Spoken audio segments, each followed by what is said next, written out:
Welcome everyone to the next episode of the Journey Through Apostolic Succession. CCC 882 says, "The Pope, Bishop of Rome and Peter's successor, is the perpetual and visible source and foundation of the unity both of the bishops and of the whole company of the faithful.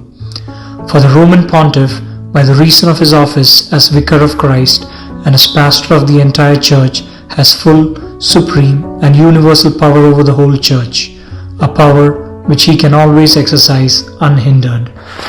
Today we hear about Pope Paul III, who served as the 220th Pope from October 13, 1534 to November 10, 1549. He headed both the Catholic Church as well as the Papal States during the Protestant Reformation in the 16th century. A few facts about Pope Paul III. Alessandro was born on February 29, 1468, in a part of the Papal States known as Canino, Latium. He received his education at the University of Pisa. Alessandro became the Cardinal-Deacon of the Roman forums Santi Cosma e Damiano in 1493. Pope Clement VII approved his appointment as Cardinal-Bishop of Ostia and later as Dean of the College of Cardinals. It was upon Pope Clement VII's death in 1534 that Allesandro Farnese was elected Pope. He took the name of Paul III. Next, let's talk about the papacy. Pope Paul III became the first to take proactive reform measures in response to Protestantism. Pope Paul filled the Sacred College with earnest reformers.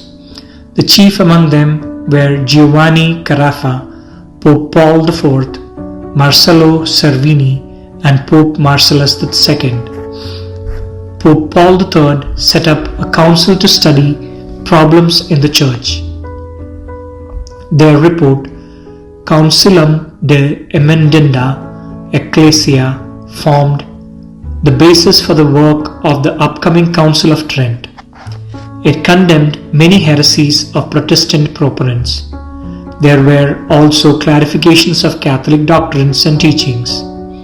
It also dealt with some of the abuses of power within the Church administration. Various disciplinary actions were also discussed and invoked as a result of these sessions. This report also came into the hands of the Protestant opposition, who used its forthright criticisms of the Church to bolster their own attacks. But Council gave no concessions to the Protestant movement. On September 27, 1540, Pope Paul approved of the Society of Jesus. This society has a presence in over 112 countries, providing apostolic ministry as well as evangelization throughout the world. And they also have gone on to work in education and research. As a patron of the Renaissance arts, he supported Michelangelo's completion of the Last Judgment in the Sistine Chapel, resumed the work on St.Peter's, and promoted urban restoration in Rome to repair damage done during Charles V's 1527 attack of the city. He also put the Vatican Library under control of the humanist and future Pope Marcello Cervini. Pope Paul III fell ill and died on November 10, 1549, and was buried in St. Peter's. Thank you all for listening. As always, please stay tuned for the next episode. Please like, share, and spread the word to everyone around you, for the Lord and for the Church. God bless you all.